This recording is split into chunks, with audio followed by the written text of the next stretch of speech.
Hello, हाय, नमस्कार. कसे आहात सर्वजण? माहीत असणार तर सर्वांचा दिवस हा शुभ जावो, प्रसन्न जावो. तर चला, आता मी उठणार आहे पटकन असं. आणि आता वेळ झालेला आहे, 7 वाजलेले आहेत आणि आजचा वार आहे शनिवार. शनिवारच्या दिवसाचं रुटीन तुमच्यासोबत मी आज शेअर करणार आहे. आणि चला, सकाळी उठल्याबरोबर पहिलं तर मी देवाला नमस्कार करते की बाबा आजचा दिवस हा खूप चांगला जावो, हीच प्रार्थना करते. आणि बघू शकता सकाळचे 7 वाजलेले आहेत आणि उठल्यानंतर ना बघा केस पूर्ण अस्ताव्यस्त होत असतात बघा झोपेतून. आणि उठल्याबरोबर आपण काय लगेच आंघोळीला वगैरे जात नसतो आणि मी तरी जातच नसते. मी माझ्या गोष्टी ज्या रिअल आहेत त्या मी तुमच्यासोबत शेअर करत असते.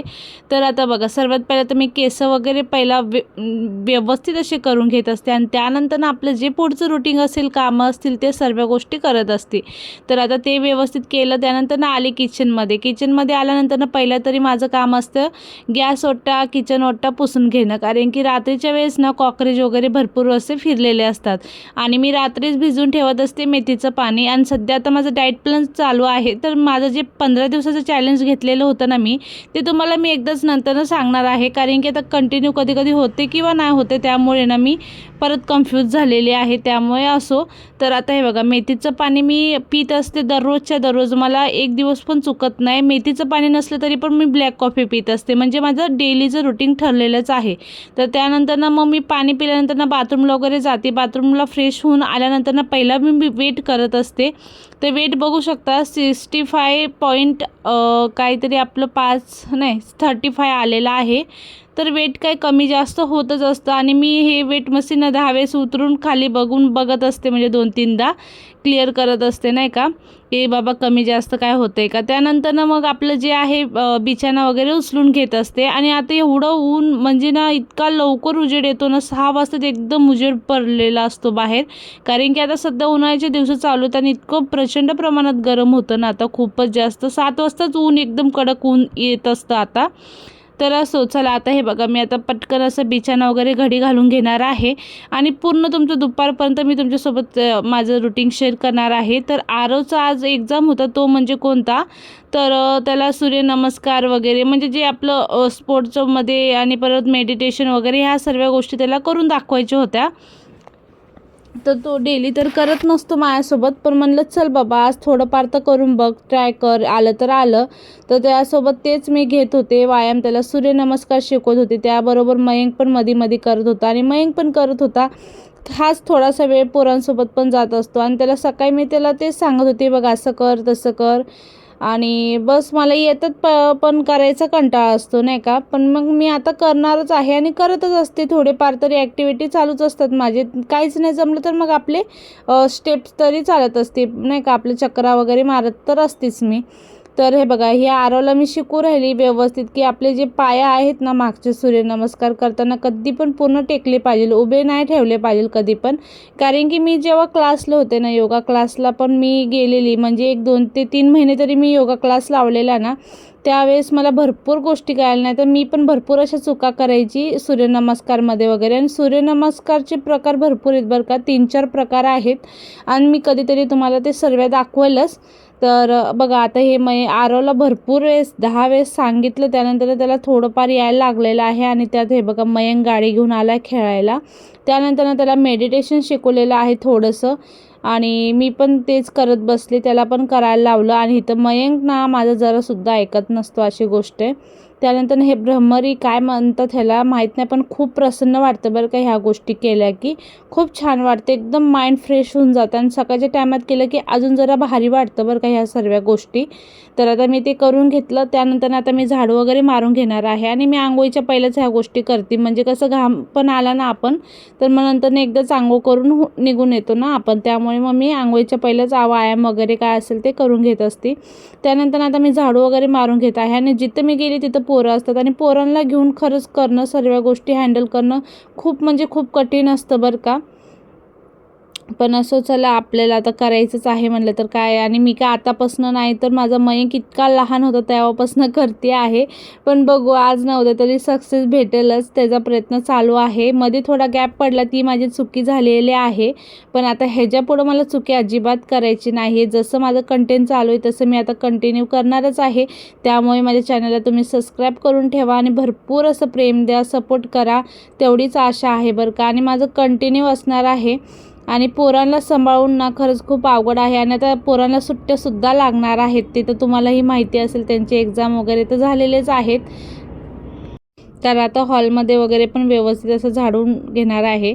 आणि 20 तारखेला तर तुम्हाला माहितीच आहे, सॉरी 20 तारखेला नाही, बहुतेक 19 तारखेला ना अक्षय आपलं किती आहे, त्यामुळे आता त्या दिवशी पण आता मी व्यवस्थित घर वगैरे पुसून घेणार आहे. मी कसं डेलीचं तर घर पुसत नसते आणि बाकीचं दररोजचं माझं दिवसातून 2-3 तर मी कपडा मारतच असते घरात, त्यामुळे मग मी 1-2 दिवस अलीकडंच मी घर व्यवस्थित असं क्लीन करते. तर आता मी उद्याच करून घेणार आहे आपले 19 तारखेलाच.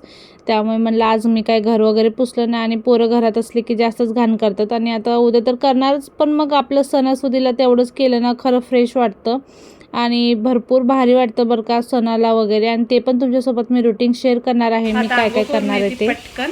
आणि भेटते पुन्हा तुमच्यासोबत. तर आता आंघोळ वगैरे झालेली आहे माझी आणि टाईम बघू शकता 8 वाजलेले आहेत आणि आता नाश्ता बनवायचा आहे. तर चला आता मी करून घेते, मग बोलूया आपण. तर आरवला तर खूपच आवडतात पोहे, त्यामुळे म्हणलं चला पोहेच बनवून घेऊया आज. आणि आरव मला काय म्हणतो अजून माहिती आहे का, आता मला सुट्ट्या लागणार आहे मम्मी, तू मला दररोज पोहे बनवून दे. आणि मग ते पोहे मला काय माहिती प्रॉब्लेमच होतो, म्हणजे मी पोहे खाल्ले ना मला नरड्याला आल्यावानेच होत असतात, थोडे खाल्ले किंवा जास्त खाल्ले तरी. का माहिती का बरं असं होतं, तुम्ही सांगा मला कमेंटमध्ये नक्की. तर असो, आता बघा पोहे आणि खायला तरी खूप चवीला लागतात बरं का, मन भरत नाही तरी पण खाऊच वाटतात, अशी गोष्ट आहे पोहे. तर त्याला पण आवडतं आरवला खूप जास्त, कांदे काढून खातो पण खातो, अशी गोष्ट आहे. आणि पोरं काय इतके नखरे असतात ना, त्यांना कांदा नको, कोथिंबीर नसो, टमाटर नको, काहीच नको. आरव तर शेंगदाणे पण नाही खात आणि मला शेंगदाणे इतके आवडतात ना पोहेमध्ये, शेंगदाणे असले की खाऊच वाटत नाहीत असे. आणि शेंगदाणे असले की खरंच खूप चव लागते पोह्यांना, सुशिल्याला आणि परत उपमाला. शेंगदाण्याशिवाय ते होतच नाहीत. आणि त्यानंतर आता मी कढीपत्ता टाकून देत आहे. कढीपत्ता मला एवढ्या दिवसातून भेटला आहे ना, काय सांगू तुम्हाला. मी जिथं पण गेली ना भाजी घ्यायला तिथं पहिला म्हणलं कढीपत्ता द्या, कारण की कढीपत्त्याशिवाय ना टेस्टच नसते बघा भाजींना पण वगैरे, वरणला वगैरे. त्यामुळे मी पहिला ते मागून घेतलं आणि त्यानंतर आता इथं बघा दूध वगैरे पण गरम करायला ठेवलेलं आहे, कारण की पोरांना दूध बिस्किट पण लगेच लागतं पोहे वगैरे खाऊन झाले की. त्यामुळे मग आता दूध पण एका साईडला गरम करायला ठेवलेलं आहे मी. आणि आता इथं बघा पोहे माझं चालू आहेत बनवायचं. आणि सकाळी नाश्ता काय बनवायचं लईच पंचायत असते बरं का. आणि मला पाठवायचं होतं आरवला ट्युशनला, पण आरव उशीर झाला आणि त्यामुळे तो काय गेला नाही आणि त्याची एक्झाम झालेलीच आहे. आता हा लास्टचा दिवस होता, पण मग तरी पण त्याची स्कूल चालू राहणार आहे 22 तारखेपर्यंत. तर स्वतः तेव्हा तो जाईलच आपलं दररोजचं. तर आता इथं बघा मस्त अशात आपले पोहे झालेले आहेत आणि दररोजचे इतके कामं असतात ना, भरपूर अशी कामं असतात बरं का. पण आता उन्हामुळे इतका कंटाळा यायला लागला आहे ना, खूप जास्त कंटाळा यायला लागला. असं वाटतं फक्त पडून राहावं, टी व्ही बघावं, बस झालं आणि जेवण करून बसावं, बस एवढंच झालं. आयतं भेटलं तर अजून उत्तम, पण आयतं कोण द्यायला बसलं आहे आपल्याला, आपणच बनवायचं आणि आपणच खायचं, अशी गोष्ट आहे. तेच ना. मग आता हे बघा आता झालेलं आहे आणि मी पोहे वगैरे काही झालं ना पटकन अशी जाळी वगैरे असली ना ती लगेच धुवून टाकत असते, कारण की ती पडलं ना ते पडूनच राहतात, मग ते अजून जरा भांड्याचा ढिगारा लागतो आणि ते बघितलं की अजून जरा चिडचिडपणा होतो. त्यामुळे ना मी जेव्हा होईल तेव्हा पटकन असं करून घेत असते. आणि आता झालेलं आहे तिथं पोरांची मस्ती चालू होती, पटकन कर मम्मी पटकन कर. आणि मग मयंकला कसं सवय माहिती आहे का, मयंक फक्त शेंगदाणे हुडकून खात असतो आणि बाकी पोहे अजिबात खात नाही मयंक. आणि मयंकचे हेच नखरे चालू असतात. दोघांची पण आंघोळ झालेल्या, माझी पण आंघोळ झालेली आणि इथं बघू शकता मयंकचे नखरे चालू होते खूप जास्त. म्हणजे ना एक गोष्ट ऐकत नसतो मयंक, कोणतीच गोष्ट ऐकत नाही असं गोष्ट झालेली आहे. हट्टीपणा खूप जास्त झाला आहे त्याचा. आणि पोहे खाऊन झाल्यानंतर ना आता मी बनवून घेत आहे चाय. तर चाय बनवलेला आहे, कारण की चाय काय माहिती इतकी तलब बेकार झालेली ना त्या चायची, चायशिवाय होतच नाही अजिबात मला. चाय पिला की खरं खूप फ्रेश वाटतं आणि चाय नाही पिला की मग डोकं धरतं, डोकं दुखतं, मन लागत नाही कामामध्ये, काहीच करू वाटत नाही, फक्त आळस येतो. आणि सतत मनात एक विचार चालू असतो, चाय नाही पिला मी आज, चाय नाही पिला, कधी चाय पिणार, असं होतं. आता घरातली कामं वगैरे झालेली आहेत, माझे कपडे वगैरे धुवून. आणि आरवला आज 11 वाजता सोडायचं असतं स्कूलला आणि आता झालेले आहेत 10:30 पावणे 11 झालेत. आणि मग आता मस्त अशी भेंडीची भाजी बनवणार आहे हे बघा. आणि शेवगा शेंग पण बनवणार आहे, हे शिजवून ठेवलेले आहेत हळदीच्या पाण्यामध्ये. आणि भात चढवलेला आहे, पीठ मळून घेतलंय. आणि आता मी स्वयंपाक पण करून घेणार आहे बघा. भेंडी मस्त वॉश केलेली आहे, भेंडी थोडीशीच बनवणार आहे, बाकी ती ग्रेव्हीची मी शेवगा शेंग बनवणार आहे, जी तुमच्यासोबत रेसिपी पण मी शेअर केलेलीच आहे.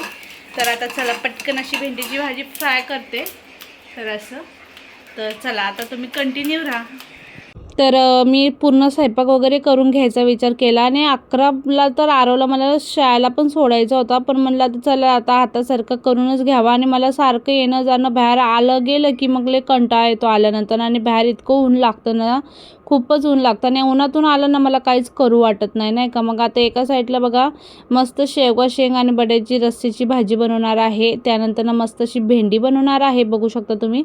भेंडी एकदम साधी सिंपलच बनवणार आहे मी, जास्त काही हे नाही करणार आहे, फक्त शेंगाचं कूट टाकून बनवणार आहे. लसूण वगैरे कोण निवडत बसायचं, आता कंटाळा पण आलेला मला खूप जास्त. आणि मेन म्हणजे आरवला पण उशीर होत होता शाळेत जायला, त्यामुळे पटकन असं आता मी भेंडी वगैरे कट करून घेत आहे. आणि ते एका साईडला बटाटे आणि शेवगा शेंग पण शिजवून घेतलेले होते आणि ग्रेव्ही एका साईडला शिजवत होती. आता 3 गॅस असल्यामुळे खरंच खूप फायदा होत असतो, नाही का, सर्व गोष्टी पटकन अशा होऊन जात असतात.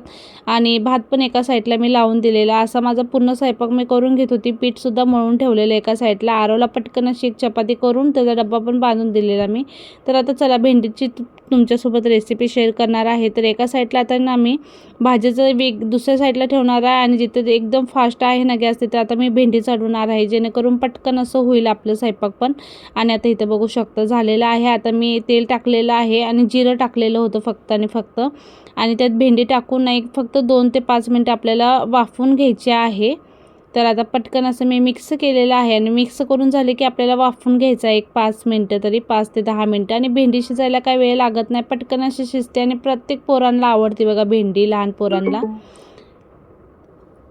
तर आता हे बघा इथं झालेलं आहे माझं. आणि आता एका साईडला आता मी परत ती भाजी दुसऱ्या साईडला ठेवणार आहे आणि मध्यभागी भेंडी ठेवणार आहे आणि एका साईडला मी तवा ठेवणार आहे. इतकी धावपळ असते ना माझी सकाळची. आणि शनिवारच्या दिवशी तर खूप प्रचंड प्रमाणात धावपळ असते बरं का. पोरांची शाळेचं बघायचं, नाश्ता पाणी, ह्या सर्व गोष्टी भरपूर अशा बघाव्या लागतात शनिवारच्या दिवशी माझ्या मागं. आणि आता चला तो असतोच. आणि आईच्या मागं का नसते धावपळ, आईच्या मागं भरपूर अशी धावपळ असते, ते तर आपल्याला माहितीच आहे नाही का. आणि आता मी पटकन असं किचन ओटा वगैरे पुसून घेत आहे, कारण की मी तिथंच करून घेणार आहे आपल्या चपात्या वगैरे, कारण की मला तिथं सवय झालेली आहे.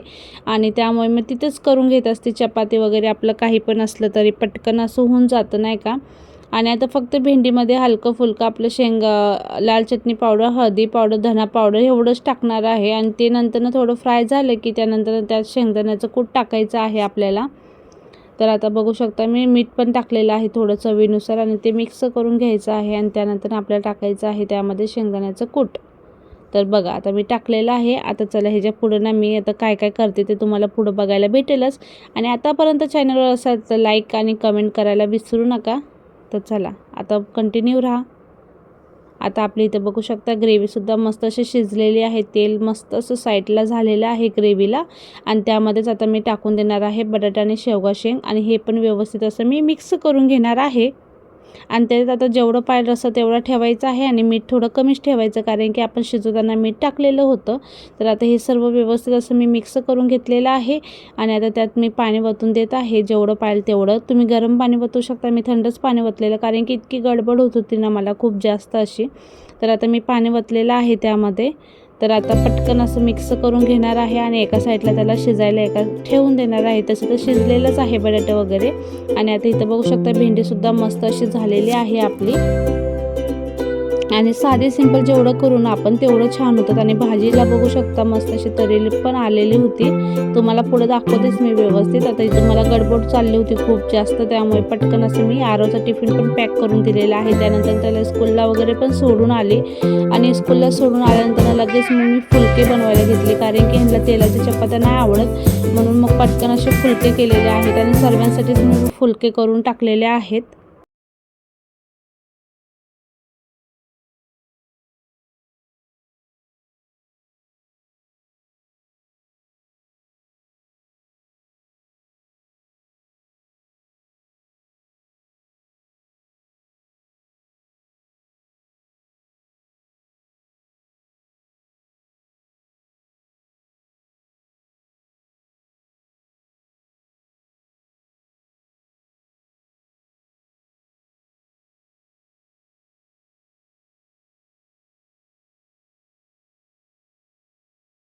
तर वातावरण तर इतका आभाळ भरल्याने झालंय ना आणि गरम खूप होते, प्रचंड प्रमाणात गरम होते. हे बघा चपाती झालेल्या आहेत माझ्या. आता ही शेवटची राहिलेली आहे आणि भाजी दाखवते तुम्हाला कशी झाली आहे शेवगा शेंगची. आणि हे बघा भरपूर असे चपाती केलेले आहेत मस्त असे नरम नरम बघू शकता. मस्त फुलके आवडतात ह्यांना खूप, त्यामुळे फुलकेच बनवत असते मी. तर हे बघा अशी टाकायची, ह्याच्यावर ही फुगलेली टाकायची आणि अशी करायची. हे बघा किती मस्त फुगतात आणि छान होतात. हे बघा नरम नरम एकदम छान होतात. चला तुम्हाला मी दाखवते भाजी. तर हे बघा मस्त अशी झालेली आहे आपली भाजी शेवगा शेंग आणि बटाट्याची. हे बघा मस्त दिसते का नाही, मस्त तरीदार एकदम मस्त झालेली आहे. रस्सा भाजी केली आहे मी ही. आणि इथं मस्त भेंडी बघा एकदम सिंपलच बनवलेली होती, मस्त झालेली आहे. झाला आता सर्व स्वयंपाक, जरा वेळ बसती. हे बघा 12 वाजलेले आहेत, 12:15 झालेले आहेत आणि खूप गरम होतंय. आता मस्त कूलर लावला आहे आणि बसली आहे निवांत. आणि आता जेवण वगैरे करूया थोड्या वेळाने. पोरं तर दोघं पण गेलेत आता स्कूलला, मग आता जेवण वगैरे करेल मी. बाकी कामं तर झालेले आहेत माझी. त्यानंतर ना दुपारचे इतके भांडे पडलेले ना प्रचंड प्रमाणात, भरपूर असे भांडे पडलेले होते, ते घासून टाकले मी. आणि त्यानंतर ना आता इथं बघू शकता गॅस व्यवस्थित असं मी घासून घेत आहे. ह्यावेळेस धुणार नाही आहे गॅस कारण की काय होतं त्या बर्नरमध्ये पाणी गेलं ना तर मग गॅस खूप स्लो होऊन चालला आहे. त्यामुळे ना आता ह्यावेळेस फक्त मी घासून आणि पुसून घेणार आहे स्वच्छ असं किचन ओटा. आणि उद्या कसं आपल्याला गॅसची वगैरे पण पूजा करायची असते, त्यामुळे म्हणलं चला आजच घासून घेऊया कारण की सकाळी पहिला आपण पूजा वगैरे करूनच आपल्याला पुढचं स्वयंपाक वगैरे करायचा आहे. आणि उद्या मी काय काय करणार आहे तेही तुमच्यासोबत शेअर करेलच, त्यामुळे तुम्ही माझ्या चॅनलला सबस्क्राईब करून ठेवा म्हणजे तुम्हाला माझे नवीन नवीन व्हिडिओ बघायलाही भेटेल. तर बघा आजचा व्हिडिओ असा होता, साधा सिंपल. कसा वाटला नक्की सांगा मला आणि आवडला असेल तर लाईक कमेंट शेअर करायलाही विसरू नका. तर आता बघा किचन घसलं की किती भारी वाटतं ना, खूप छान वाटते, एकदम चकचक वाटते एकदम. आणि असं वाटतं कायम बघतच राहावं किचनला. आणि किचन जोपर्यंत घाण असतं त्यावेळेस बघूसुद्धा वाटत नाही आणि जेव्हा एकदा स्वच्छ झालं की कंटिन्यू बघू वाटतं बघा. आणि बेसिंग तर माझं कंटिन्यू चालूच असतं एक दिवस आड, किंवा कधी कधी इतकं घाण होऊन जातं ना मग लगेच मी घासून घेत असते. तर आता लिक्विडने पण व्यवस्थित असं मी घासून घेत आहे, नाहीतर काय होतं ते बारीक बारीक मच्छर असतात ना ते होऊन जात असतात बघा घाण असली की. त्यामुळे जेवढं होईल तेवढं स्वच्छ ठेवायलाच पाहिजे बघा आपल्याकडून. तर झालेलं आहे बघा. आता बेसिंग पण मी व्यवस्थित असं क्लीन करून घेतलेलं आहे. तुम्हाला आजचा माझा पूर्ण दिवसाचा रुटीन कसा वाटला मला नक्की कमेंटमध्ये कळवा आणि एखादी कमेंट नक्की करत चला चांगलीशी. खरंच खूप छान वाटतं, मोटिवेट वाटतं. एक लाईक आणि एक कमेंटने तुमचं खरंच खूप मनाला दिलासा